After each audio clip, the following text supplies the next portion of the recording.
All right. So a lot of fierce war of words happening right now about everyone's two favorite boogeymen, Donald Trump and China. Okay.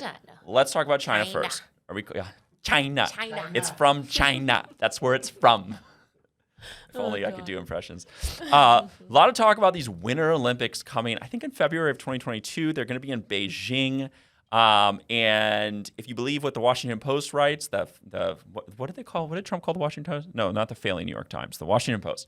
If you believe what the Washington Post is writing, Joe Biden is not going to send a diplomatic delegation to accompany our athletes. Apparently, this is something people care about. I watch the Olympics to see sports.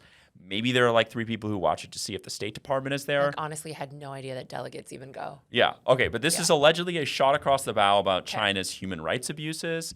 And we're just going to casually like fake invade Taiwan every couple of weeks to just like freak the people out there. So, okay. All right. So some big words. Who the hell knows why? Right. Okay. So we're sending our athletes, but we're not sending our delegates. According to the Washington Post. Allegedly. Okay. All right. Back in the United States, Chris Christie, big fat Chris Christie, Nutrisystem Chris Christie, Subway. Did he have a Subway endorsement too? I don't know, but I don't like that.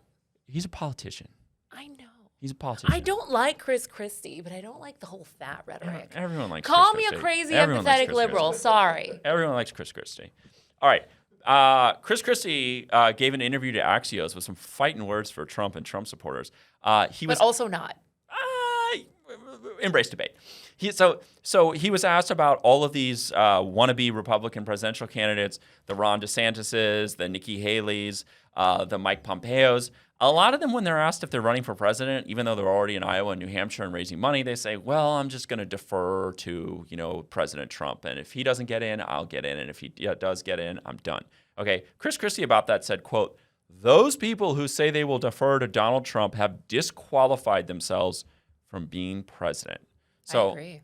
I ask you, would you rather bet that Republicans listen to Chris Christie? Or would you rather bet that China listens to the U.S. Olympic team? First of all, China doesn't even listen to China, much less the U.S. Olympic team. And Republicans don't listen to anybody, especially Chris Christie. Is any of this even genuine? No, I don't think there's a hair on Chris Christie's body that is genuine. That man when he first ran for president, was so against Donald Trump. And then he was like Donald Trump's best friend. And then after 4 years of being his advisor, then he comes out with a book where he's talking smack about Donald Trump. He's literally telling other Republicans, Miriam. you need to run against Donald Trump. But then he ended that mother freaking interview by saying that he might still vote for Donald. Miriam. Yes. You are suffering from Trump derangement syndrome. Did you know that Chris Christie was alive for 50 years before Donald Trump was president? And had a whole career. Yeah, the bridge. And was the governor, a 2-term governor of the state of New Jersey. No, I know. Yeah. No, I know. He is more than Trump. Of course he's more than Trump. He is more than Trump. But I think he's a big fat hypocrite. He's fat. I didn't mean that kind of fat. Okay, Pratik, I put it to you. You worked at the State Department. Is this just some random stroke of the pen that politicians issue to send a phony message? This not sending diplomats. But why does anyone care about this?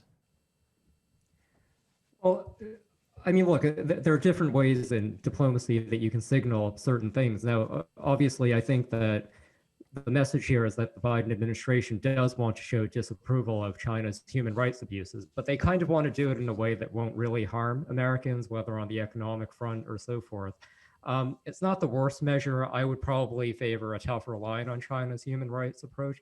But I think that the important thing here is that at the end of the day, the reason why the Olympics matter on the human rights front, in my view, is not because of anything politicians do. I think it's actually incumbent on our athletes themselves to go there, perform well, and show the power of the American example in China. Are they? But who are they signaling though? Are they signaling China or are they signaling Americans? The State Department. Here we are doing something about a problem. Yeah, it's not. I don't think it's actually moving the needle with China. It's very hard to move the needle with China. They're too powerful. They are the Walmart of the world. Well, I think it's too early to tell if it matters or not, because at the end of the day, if you think about the Chinese regime, why are they in power? They're in power because they enjoy a certain degree of legitimacy, both from their own people and the rest of the world. So when the U.S. and other countries do this kind of thing, they chip away at China's credibility and legitimacy, and perhaps over time, that might improve the human rights situation. I think the Olympics are, whether we want to admit it or not, it's how we represent our nations as what they really are and not what we think they are and what we say they are. So I'm inclined to sort of take Pratik's line on this and say it, it is kind of important, even if it's like, who like really cares. But and also normally in the discourse between politicians, it's politicians representing their nations, but the Olympics is a moment where the actual people, in fact, the best of us are representing our country. By the way, I saw a documentary on Netflix about the Olympics that was a 10 out of 10. Yeah? It's Caitlyn Jenner telling the story of Bruce Jenner. And I'm not like a big like social justice guy, and neither is Caitlyn Jenner, but it's a 10 out of 10. It's a 10 out of 10. Ooh, is that new? Yeah, it's new. It's Untold is what it's called. It's called Untold? Yeah.